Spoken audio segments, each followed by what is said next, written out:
Learners, तो आज के सेशन से हम स्टार्ट करेंगे आपका चैप्टर 11। तो देखो यहाँ पे बायोटेक्नोलॉजी प्रिंसिपल एंड प्रोसेसेस को मैंने दो पार्ट्स में डिवाइड करा था। नंबर 1 है आपका पार्ट 1। पार्ट 1 हम ऑलरेडी कंप्लीट कर चुके हैं, जिसमें हमने देखे बहुत सारे टूल्स में कितने 5 टूल्स हमने देखे थे और उनके स्पेसिफिक फंक्शंस को हमने जाना। नेक्स्ट फिर हमने देखा था कि कॉम्पिटेंट हम किसी भी सेल को कैसे बनाते हैं, इसके लिए हमने 5 मेथड्स की स्टडी करी थी। यहाँ पे हमने ये भी देखा था कि कौन कौन से प्रिंसिपल्स यूज हो रहे हैं आपका बायोटेक्नोलॉजी के अंदर। ओके और आज का सेशन में हम पार्ट 2 स्टार्ट कर रहे हैं। इस पार्ट 2 में हमें क्या पढ़ना है, हमें ये देखनी है कि पूरी प्रोसेस कैसे वर्क करती है जिसके थ्रू आपका रिकॉम्बिनेंट डीएनए बन के तैयार होता है। ओके तो ये सारी चीजें आज के सेशन में हम कवर अप करेंगे पार्ट 2 में कि कैसे एग्जैक्टली पूरी प्रोसेस देखने को मिलती है। और इसी के साथ हमारा जो चैप्टर है बायोटेक्नोलॉजी प्रिंसिपल एंड प्रोसेसेस वो कंप्लीट हो जाएगा। पूरा ये जो हमने पढ़ना है वो एनसीईआरटी बेस्ड पढ़ना है, क्योंकि एनसीईआरटी हमारी मदर बुक है। हमें पार्ट 2 में आपको देखना है principle of recombinant DNA technology. तो इसमें हमें ना मेन 6 स्टेप्स पढ़ने हैं। जो आपके मेन स्टेप्स हैं वो आपके 6 हैं। तो 6 आपको बहुत अच्छी तरीके से याद होने चाहिए। सबसे पहले हम क्या करेंगे, आइसोलेशन करेंगे डीएनए का। जो भी आपका डिजायरेबल डीएनए है उसे हम सेल से आइसोलेट करेंगे। दूसरा स्टेप होता है आपका फ्रेगमेंटेशन। फ्रेगमेंटेशन मतलब कटिंग आप बोल सकते हो। कटिंग यानी कि आपका कट कर रहे हैं हम स्पेसिफिक सीक्वेंस से, तो इसके लिए हम मॉलिक्यूलर सिजर यूज करते हैं which is known as restriction enzyme. और यहाँ पे रिस्ट्रिक्शन एंजाइम एंडो वाला है, ये ध्यान रखना, एंडो वाला। यूजुअली बायोटेक्नोलॉजी के अंदर हम एंडो वाला ही यूज करते हैं, एंडो न्यूक्लियस। फिर थर्ड है जो आपने फ्रेगमेंट मिला उस फ्रेगमेंट की हमें बहुत सारी कॉपीज इंक्रीज करनी है। जैसे कि आपके पास एक फ्रेगमेंट था तो अब आपको एक फ्रेगमेंट से 1 बिलियन कॉपीज बनानी है। ओके कितनी, 1 बिलियन कॉपीज। तो ये आपको चीज देखने के लिए मिलेगी किसके थ्रू, पीसीआर के थ्रू। पीसीआर क्या है, क्या फुल फॉर्म है, कैसी प्रोसेस है, ये सारी चीजें हमें आज के सेशन में कवर अप करनी है। ओके तो बिल्कुल भी टेंशन वाली बात नहीं है, इसे 3rd स्टेप में हम आराम से पढ़ने वाले हैं। फिर 4th स्टेप क्या है, 4th स्टेप है जो आपका रिकॉम्बिनेंट डीएनए बना है, ओके उसे हम होस्ट सेल में कैसे ट्रांसफर करें, ये सारी चीजें हम 4th स्टेप में देखेंगे। 5th स्टेप होता है आपका ऑब्टेनिंग फॉरेन जीन प्रोडक्ट। हम कैसे आपका जो प्रोडक्ट है जो हमें चाहिए था उसे होस्ट सेल से कैसे ऑब्टेन करें, तो ये होता है आपका 5th स्टेप। और 6th होता है आपका डाउन प्रोसेसिंग। डाउन प्रोसेसिंग का मतलब होता है मार्केट में कैसे लॉन्च करें। ओके सो मार्केट में लॉन्च करना, it is known as downstream processing. इसको भी पूरी अच्छी तरीके से पढ़ेंगे। स्टार्ट करेंगे हम नंबर 1 पार्ट से। देखो ये प्रोसेसेस है आपका रिकॉम्बिनेंट डीएनए टेक्नोलॉजी का, जहां से हमें स्टार्ट करना है नंबर 1।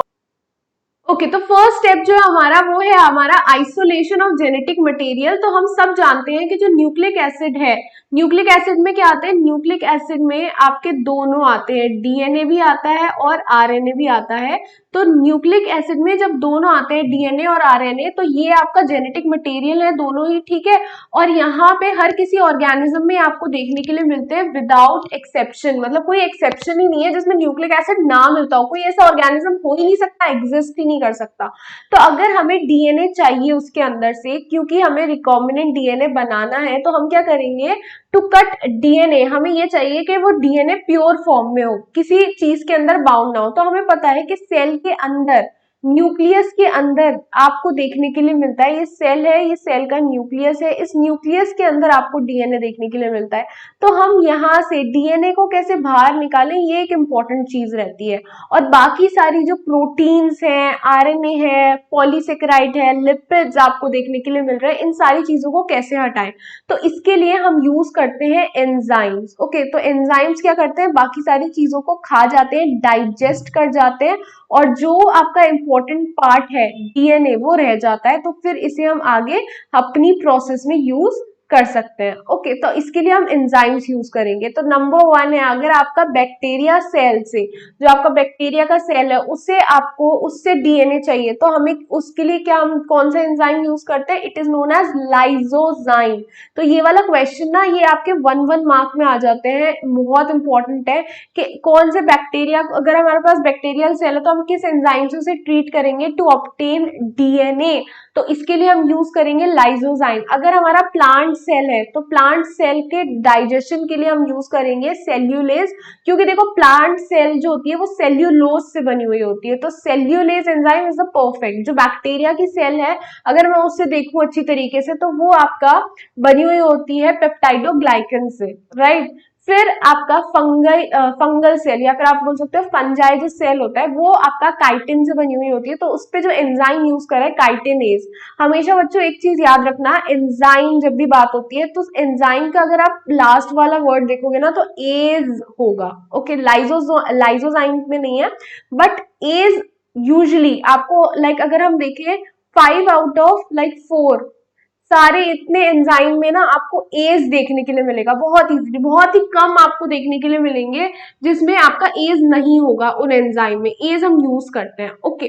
देन आपका आगे अभी आरएनए और को रिमूव करना है, तो आरएनए के लिए हटाने के लिए हम यूज करते हैं राइबोन्यूक्लिएज, ओके। तो जिससे क्या होता है आपका जो आरएनए है वो हट जाता है, खत्म हो जाता है, रिमूव हो जाता है। प्रोटीन को हटाना है तो प्रोटीन के लिए हम प्रोटीएज यूज करते हैं, प्रोटीएज एंजाइम, जिसके थ्रू आपका जो पूरा मटेरियल है वो हट जाएगा प्रोटीएज से, ओके।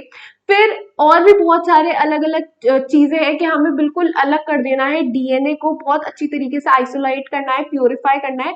तो इसके लिए हम क्या करते हैं, इसमें ऐड करते हैं चिल्ड इथेनॉल। ये चिल्ड इथेनॉल से क्या होता है, सस्पेंशन फाइन थ्रेड्स बन के तैयार जाते हैं आपके डीएनए के, जो कि आपको देखने के लिए मिलते हैं सस्पेंशन में, ओके। सो चिल्ड इथेनॉल का हम यूज करते हैं ताकि प्योरीफाई कर सकें हम बहुत अच्छी तरीके से डीएनए वाले मटेरियल को। नेक्स्ट है आपका cutting of DNA at specific location. तो यहाँ पे हम स्पेसिफिक लोकेशन पे कैसे कट लगाते हैं, with the help of restriction enzyme, जिसे हम बोलते हैं मॉलिक्यूलर सिजर। और आई होप बहुत अच्छी तरीके से आपको याद हो कि कैसे स्पेसिफिकली ये कट करती है हर एक पार्ट पे, जो कि हमने प्रीवियस सेशन में पढ़ा था। देखो अब यहाँ पे जब हमें आपका डीएनए मिल चुका है तो रिस्ट्रिक्शन एंजाइम के थ्रू हम एक स्पेसिफिक लोकेशन पे उससे कट करवाएंगे, ओके। और जो फ्रेगमेंट्स बनेंगे, हमें जो फ्रेगमेंट्स मिलेंगे, इन्हें हम इलेक्ट्रोफोरेसिस के थ्रू, जो जेल इलेक्ट्रोफोरेसिस होती है उसके थ्रू हम सेपरेट करेंगे। तो इसमें क्या होता था, आपकी इस प्रोसेस में जेल इलेक्ट्रोफोरेसिस में हर एक फ्रेगमेंट क्या होता था, सेपरेट हो जाता था according to their sizes, okay. तो जो छोटा वाला पार्ट है वो आगे चला जाएगा, जो बड़ा वाला पार्ट है वो पीछे रह जाएगा, और आगे जाएगा तो किसके पास जाएगा, जो आपका पॉजिटिव इलेक्ट्रोड है यानी कि आपका एनोड, उसके पास जाएगा, ओके। क्योंकि जो आपके डीएनए होते हैं वो एसिडिक होते हैं और आपका नेगेटिवली चार्ज होते हैं, ओके। सो ये चीज हमें देखने के लिए मिलती है यहाँ पे। इसके साथ साथ हमने देखा था कि इसमें अगारोस जेल आपको देखने के लिए मिल रही थी। अगारोस जेल हम किससे ऑब्टेन करते हैं, सीवीड से, ओके। एक और चीज थी, क्योंकि हमें ये हम ऐसे ही देख नहीं सकते तो इसके लिए हमें स्टेनिंग यूज करनी पड़ती है, तो इसके लिए हमने इथिडियम जो आपका ब्रोमाइड था वो यूज करा था फॉर स्टेनिंग, और जिससे हमें ऑब्टेन हुए थे ऑरेंज बैंड। तो हमने ऑरेंज बैंड्स कैसे देखे थे आपके, with the help of ethidium bromide. और एक प्रोसेस थी जिसे हमने बोला था इल्यूशन, जिसकी थ्रू हमने अलग करे थे, सेपरेट करे थे अगारोस जेल से आपका डिजायरेबल फ्रेगमेंट्स आपका सेपरेट होने के बाद इलेक्ट्रोफोरेसिस प्रोसेस के थ्रू, ठीक। तो ये से आपकी amplification of gene of interest using PCR. PCR की फुल फॉर्म होती है पॉलीमरेज चेन रिएक्शन, या फिर जिसे हम बोलते हैं पीपल चॉइस रिएक्शन। इस रिएक्शन के थ्रू हम जो भी आपका एक स्पेसिफिक डीएनए सीक्वेंस है उसे एम्प्लीफाई करते हैं by using 2 sets of primer यहाँ पे हम यूज करते हैं, और आपका डीएनए पॉलीमरेज जो एंजाइम है उसे हम यूज करते हैं। तो देखो ये जो आपके प्राइमर है, ये प्राइमर तो आपके ओलिगोन्यूक्लियोटाइड होते हैं। ओलिगोन्यूक्लियोटाइड क्या होता है, देखो मोनो बोलूं डाई बोलूं मतलब 1 2, ओके।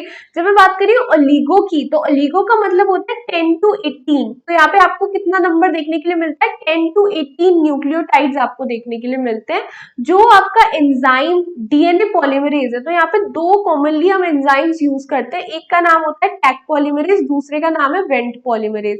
टैक पॉलीमरेज एनसीईआरटी में दे रखा है, तो हमेशा क्वेश्चन इस पे पूछा जाता है, बहुत कम ही पूछा जाता है वेंट पॉलीमरेज पे, ओके। तो टैक पॉलीमरेज जिसे हम बोलते हैं थर्मोस्टेबल डीएनए पॉलीमरेज, जो कि हम आइसोलेट करते हैं थर्मस इक्वेटिकस से। अब यहाँ पे एक चीज देखो, थर्मोस्टेबल है यानी कि यहाँ पे टेम्परेचर की बहुत इंपॉर्टेंस है। थर्मोस्टेबल हाई टेम्परेचर पे भी वर्क करेगा। ये वाला जो आपका एंजाइम है ये high like more than 90 degree Celsius पे भी आपका अच्छा वर्क करता है, तो बहुत हाई टेम्परेचर भी आपका टॉलरेट कर जाएगा यहाँ पे आपको जो देखने के लिए मिलेगा। तो इसीलिए हम ये वाला एंजाइम यहाँ पे यूज करते हैं पीसीआर के अंदर। दूसरा है आपका वेंट पॉलीमरेज। वेंट पॉलीमरेज को हम आइसोलेट करते हैं आपका थर्मोकोकस लिटेरिस से। ओके, तो ये वाली चीज इंपॉर्टेंट है, याद कर लेना। Vent polymerase, Taq polymerase. Taq polymerase ज्यादा इंपॉर्टेंट है, इसको मत भूल जाना क्योंकि टेक पॉलीमरेज पे क्वेश्चन बहुत ज्यादा है।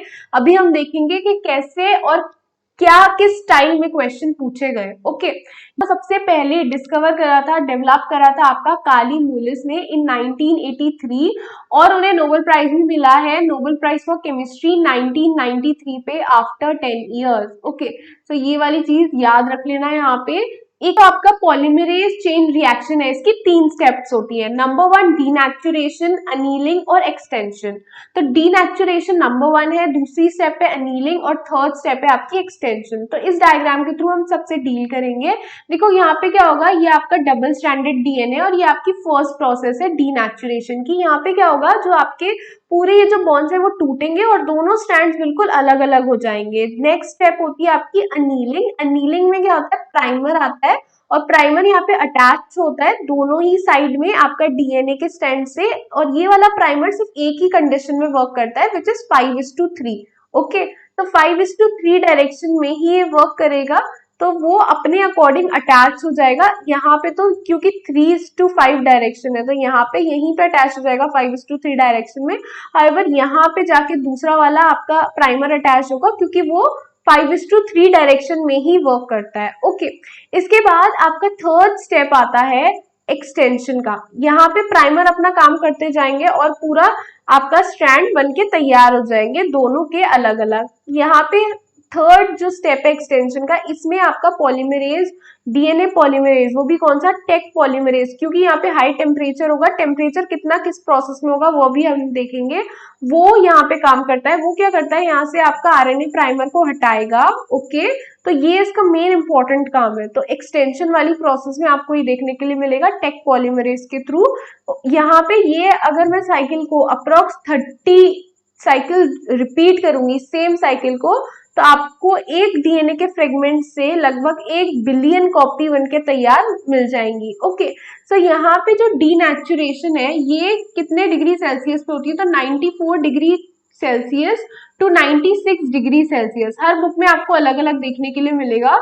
एक मान के चल लेते हैं, मीन आपका 95 डिग्री सेल्सियस। ओके, आप 95 याद कर लो, ये लिखे आना अच्छी तरीके से। फिर आपका जो आपका अनीलिंग का प्रोसेस है, तो देखो 40 degree Celsius to 60 degree Celsius ऐसा अप्रॉक्स होता है। अगर मेरा अप्रॉक्स मानोगे तो 54 डिग्री सेल्सियस, तो 54 डिग्री सेल्सियस याद कर लो या फिर अप्रॉक्स में याद कर लेना, सेम बात है। ओके, एक्सटेंशन होता है आपका 72 डिग्री सेल्सियस। हर बुक में आपको सेम फिक्स देखने के लिए मिलेगा, यहाँ पे कोई वेरिएशन देखने के लिए नहीं मिलेगी बुक्स में। Extension is 72 degree Celsius. तो ये वाली प्रोसेस यहाँ पे होती है और इसलिए हम यहाँ पे कौन सा एंजाइम यूज करते हैं, टेक पॉलीमरेज, क्योंकि ये अबव 90 डिग्री भी स्टेबल रहता है, खराब नहीं होता।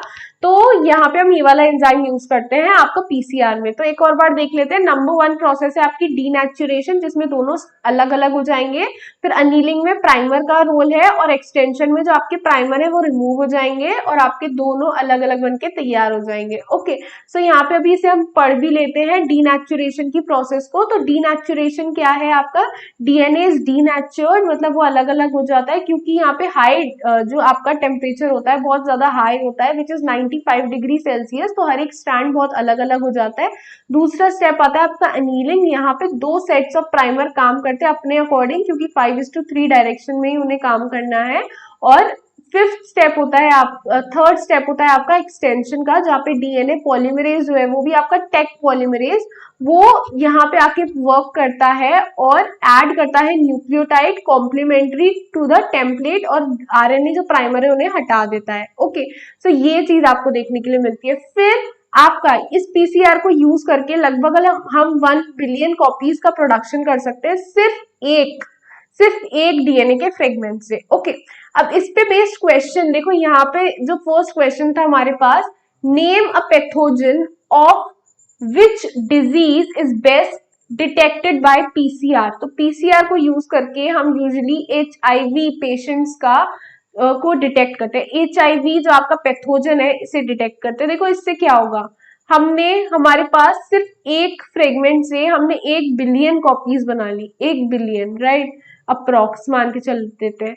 तो यहाँ पे क्या होगा, जो हमारे पास अभी डीएनए है तो हम पता लगा सकते हैं आफ्टर 5 years क्या होगी इसकी कंडीशन। ओके, तो एचआईवी में आपको क्या देखने के लिए मिलता है, एकदम से आपको सिम्टम्स दिखाई नहीं देते हैं, इसका कुछ इंक्यूबेशन पीरियड होता है। तो उस इंक्यूबेशन पीरियड से पहले आप पता लगा सकते हैं कि हाँ इस पर्सन को एचआईवी है, ये एचआईवी पॉजिटिव है या फिर एचआईवी नेगेटिव है। मे बी इससे हो सकता है एचआईवी फ्यूचर में आफ्टर 5 years या फिर आफ्टर नहीं हो सकता। तो ये जो एड्स जो मेन डिजीज है, आपकी डिजीज आपकी एड्स है और आप किस पैथोजन का पता लगाएंगे, विच इज HIV। ओके, सो ये चीज आपको देखने के लिए मिलेगी। अगर वो डिजीज पूछता है इस क्वेश्चन में तो आप एड्स लिखेंगे, लेकिन पैथोजन पूछा है तो हमने HIV लिखा है। और ये पैथोजन भी अगर वो पूछता है किस आपका ग्रुप से रिलेट करता है तो वो आपका रेट्रोवायरस है, राइट। तो एक ही क्वेश्चन को आपको 3 बार घुमा के दे सकता है, डिजीज पूछ सकता है, ग्रुप पूछ सकता है, आपका पैथोजन पूछ लिया उसने, तो तीनों आपको आंसर मैंने बता दिए। Moving on to the next, यहाँ पे और कैसे कैसे क्वेश्चन आ सकते हैं, तो बहुत क्वेश्चन है टेक पॉलीमरेज के लिए। नंबर 1 क्वेश्चन है, name the bacterium that yields a thermostable DNA polymerase. तो आपको क्या लिखना है, थर्मस इक्वेटिकस, इसका जो आपका पूरा साइंटिफिक नेम है वो लिख देना अच्छी तरीके से। Move on to the next question, how is the amplification of gene sample of interest carried out using PCR. 2012 में आया वो क्वेश्चन है सीबीएसई बोर्ड में, और क्या है इसमें आपको पूरा लिखना है, 5 मार्क्स का क्वेश्चन है। Next is question, name the source of the DNA polymerase. Again देखो रिपीट क्वेश्चन है, used in PCR, mention why it is used. क्यों यूज करते हैं, क्योंकि हाई टेम्परेचर भी झेल रहता है अबव 90 डिग्री सेल्सियस। ओके, फिर आपका लास्ट क्वेश्चन यहाँ पे जो देखने के लिए मिल रहा है, DNA polymerase can be obtain from. तो बी ऑप्शन आई थिंक बिल्कुल सही है, थर्मस इक्वेटिकस। तो यहाँ पे देखो इस एक ही क्वेश्चन है, उसे 10 बार घुमा दिया है, लेकिन पूछना वो एक ही चाह रहा है, थर्मस इक्वेटिकस। आई होप इतनी चीज बहुत अच्छी तरीके से क्लियर हो गई होगी। डी स्टेप होता है आपका insertion of the recombinant DNA into the host. आपके पास रिकॉम्बिनेंट डीएनए आ गया पीसीआर के थ्रू, हमने जो फ्रेगमेंट्स बनाए थे उसे भी बहुत सारा कर लिया। अब जो आपका इंसर्शन करना है उस रिकॉम्बिनेंट डीएनए का होस्ट सेल में। ओके, तो इसके लिए हम कैसे यूज करते हैं, जो हमने पूरी प्रोसेस पढ़ी थी ट्रांसफॉर्मेशन की, वो हम यहाँ पे चीज यूज करेंगे। और हमें पता लगाना है कि कोई सेल ट्रांसफॉर्मेंट है या नहीं। मतलब यहाँ पे अगर हमारे पास एक वेक्टर था, ओके, तो 2 कंडीशन हो सकती है, मे भी वो सेल के अंदर जाए और मे बी वो सेल के अंदर ना जाए। तो इसे तो हम बोलते हैं ट्रांसफॉर्मेंट और इसे हम बोलते हैं नॉन ट्रांसफॉर्मेंट। तो इसे चेक करने के लिए हम किसकी हेल्प लेते हैं, हम लेते हैं हेल्प सिलेक्टेबल मार्कर की। सिलेक्टेबल मार्कर आपकी एम्पिसिलिन, टेट्रासाइक्लिन, ये सारी चीजें हमें देखने के लिए मिलती है। जितनी भी एंटीबॉडीज होती हैं, एंटीबायोटिक्स, ओके, एंटीबायोटिक्स, वो आपका वर्क करती है एज सिलेक्टेबल मार्कर, जो भी प्लाज्मिड में प्रेजेंट है, जो कि आप यूज कर रहे हैं for genetic engineering. Okay, so recombinant DNA में जो भी आप टेक्नोलॉजी, जो भी आप प्लाज्मिड यूज कर रहे हैं, उसके अंदर जो स्पेसिफिक सिलेक्टेबल मार्कर है, ये उस पर डिपेंड करता है कि आप कैसे डिफ्रेंशिएट कर पाए एक रिकॉम्बिनेंट और एक नॉन रिकॉम्बिनेंट, नॉन ट्रांसफॉर्मेंट आपका सेल में, होस्ट सेल में, राइट। फिर इसके बाद जब हमें मिल जाएगा तो हम इससे कैसे ऑब्टेन करें फॉरेन जीन प्रोडक्ट। ओके, तो फॉरेन जीन प्रोडक्ट हम कैसे ऑब्टेन करते हैं, जो भी हमारा जैसे ये सेल बन के तैयार है, राइट, और इसमें प्लाज्मिड है और ये वर्क कर रहा है, तो हमें ये क्या देगा, प्रोटीन देगा, या हमारे जो प्रोडक्ट दे रहा है, जैसे ये प्रोटीन कोड कर रहा है वही हमारा प्रोडक्ट है। तो ये जो हमें प्रोटीन दे रहा है तो इसे हम बोलेंगे हेट्रोलोगस होस्ट, इसे तो हम बोलेंगे हेट्रोलोगस होस्ट। और ये जो हमें प्रोटीन दे रहा है उसे हम बोलेंगे रिकॉम्बिनेंट प्रोटीन। खाली प्रोटीन ना बोलते हुए इसे हम बोलेंगे रिकॉम्बिनेंट प्रोटीन। ओके, यहाँ पे आपको अब क्या करना है, एक बैक्टीरिया से एक ही तो प्रोटीन नहीं चाहिए आपको, तो बहुत सारी प्रोटीन चाहिए। तो इसके लिए हम इसे स्मॉल स्केल पे भी ग्रो करवाते हैं और बहुत लार्ज स्केल पे भी ग्रो करवाते हैं। स्मॉल स्केल पे तो लेबोरेटरी में हो गया, लेकिन लार्ज स्केल पे कैसे होगा? लार्ज स्केल में होगा, लार्ज बड़े बड़े वेसल्स के अंदर, जिसे हम बोलते हैं बायोरिएक्टर्स। बायोरिएक्टर्स की जो वॉल्यूम होती है वो होती है अप्रॉक्स 100 to 1000 लीटर्स। आप इसमें कल्चर कर सकते हो पूरा ही अपना मटेरियल, प्रोटीन को। ओके, तो ये बायोरिएक्टर्स क्या है? Bioreactors are large volume vessel, जिसके अंदर बहुत सारी बहुत बड़े बड़े वेसल्स है जिनके पास बहुत सारी वॉल्यूम है, जिसमें आप रॉ मटेरियल डाल के उससे ऑब्टेन करते हो कोई स्पेसिफिक प्रोडक्ट या फिर कोई स्पेसिफिक एंजाइम यूजिंग माइक्रोबियल या फिर प्लांट या फिर आपका ह्यूमन का सेल, और इसे यूज करके आप ऑब्टेन करते हो आपका स्पेसिफिक प्रोडक्ट या फिर आपका इंडिविजुअल कोई एंजाइम, राइट। यहाँ पे आपको बहुत सारी चीजों का चेकअप करना पड़ता है, जैसे कि अगर आपको डिजायरेबल प्रोडक्ट चाहिए तो temperature, pH, substrate, salts, vitamin, oxygen, सारी चीजें यहाँ पे बिल्कुल सही हो। सबसे ज्यादा जो यूज करते हैं हम बायोरिएक्टर वो है आपका स्टिर टैंक बायोरिएक्टर। ये वाला जो आपका फिगर दे रखा है स्टिर टैंक बायोरिएक्टर का है। ओके, जिसमें यहाँ पे देखिए आपको एक कर्व्ड बेस देखने के लिए मिल रही है, सिलेंड्रिकल कर्व्ड बेस आपको देखने के लिए मिल रही है, जो कि ज्यादा आपका जो एरिया देती है कंटेंट के मिक्सिंग के लिए, राइट। यहाँ पे इस डायग्राम में देखो, यहाँ पे आपको मोटर भी देखने के लिए मिल रही है। ये मोटर क्या है? जो कि एजिटेशन करेगी। एजिटेशन मतलब अपनी जगह पे रोटेट करेगी और पूरा यहाँ पे ये से हिलाएगी। ये वाला पार्ट है आपका एसिड बेस वाला पार्ट, जहाँ पे आपका पीएच कंट्रोल हो रहा है। ये आपका स्टीम वाला पार्ट है, स्टीम फॉर स्टरलाइजेशन जो यहाँ पे दे रखा है। ये आपका कल्चर ब्रॉथ है। ये आपका फ्लैट ब्लेडेड आपका इम्पेलर है। ओके, ये आपका फोम मेकर जो कि यहाँ पे देखने के लिए मिल रहा है, और यहाँ से स्टेराइल एयर आपकी पास आउट होगी, राइट। तो एक बायोरिएक्टर में आपको बहुत सारी चीजें देखने के लिए मिलती है। एक एजिटेटर सिस्टम देखने के लिए मिलता है, ऑक्सीजन डिलीवरी सिस्टम देखने के लिए मिलता है, फोम कंट्रोल सिस्टम देखने के लिए मिलता है, टेम्परेचर कंट्रोल सिस्टम देखने के लिए मिलता है, पीएच कंट्रोल सिस्टम देखने के लिए मिलता है, और सैम्पलिंग पार्ट जहाँ से हम सैंपल को यानी कि आउटपुट को ऑब्टेन कर सके वो वाला पार्ट भी देखने के लिए मिलता है। ये वाला डायग्राम है जिसमें आपको बबल्स देखने के लिए मिल रहे हैं। ये बबल्स आपका जो है वो फैसिलिटेट कर रहे हैं ऑक्सीजन को। ओके, और यहाँ पे ऑक्सीजन अच्छी तरीके से यहाँ पे मिक्सअप हो रही है, ये वाली चीज आपको देखने के लिए मिल रही है। तो यहाँ पे अवेलेबिलिटी जो है वो ऑक्सीजन की आपको ज्यादा देखने के लिए मिलेगी, ज्यादा अच्छी तरीके से वर्क होगा। दोनों में ये चीज आपको देखने के लिए मिल रही है। ये आपका जो डायग्राम है वो आपका सेपेड स्टिर्ड टैंक रिएक्टर है। स्टिर्ड क्यों बोल रहे हैं हम? स्टिर्ड बोल रहे हैं इसके एजिटेशन, ये जो रोटेशनल एक्सिस की आपको यहाँ पे देखने के लिए मिल रही है, ये आपका एजिटेशन करने में हेल्प करती है, यानी कि मिक्सिंग करने में हेल्प करती है। तो इसी से आपके बबल्स का फॉर्मेशन होता है। Okay, moving on to the fifth step which is downstreaming. जब आपने बड़े बड़े आपका बायोरिएक्टर में आपका प्रोडक्ट बना लिया, तो अब बारी आती है कि इसे मार्केट में लॉन्च करा जाए। तो इसे मार्केट में से लॉन्च करने से पहले हमें इससे क्या करना पड़ता है? सेपरेट करना पड़ता है प्रोडक्ट रिएक्टर में से, उसे प्योरीफाई करना पड़ता है, उसका फॉर्म्युलेशन करना पड़ता है प्रिजर्वेटिव से, और फिर इसका क्वालिटी चेक होता है। जो आपका की क्वालिटी है भी प्रोडक्ट की नहीं, कोई काम हो रहा है तो जैसे अगर कोई ड्रग है तो उसका टेस्ट करेंगे पहले 3 मंथ्स 6 मंथ्स अच्छी तरीके से कि वो वर्क कर रही है या नहीं कर रही है। तो ये सारी चीजें हमें देखने के लिए मिलती है डाउनस्ट्रीम प्रोसेसिंग में। अब यहाँ पे देखो क्वेश्चन भी आते हैं कि पर्पस क्या रहता है बायोरिएक्टर का। तो ये आपका सीबीएसई 2011 में पूछा गया है कि पर्पस क्या है बायोरिएक्टर का। तो हम बहुत अच्छी तरीके से जानते हैं, लार्ज अमाउंट में जब हमें प्रोडक्ट बनाना है तो इसके लिए बहुत इंपॉर्टेंट है कि बायोरिएक्टर की हम हेल्प लें।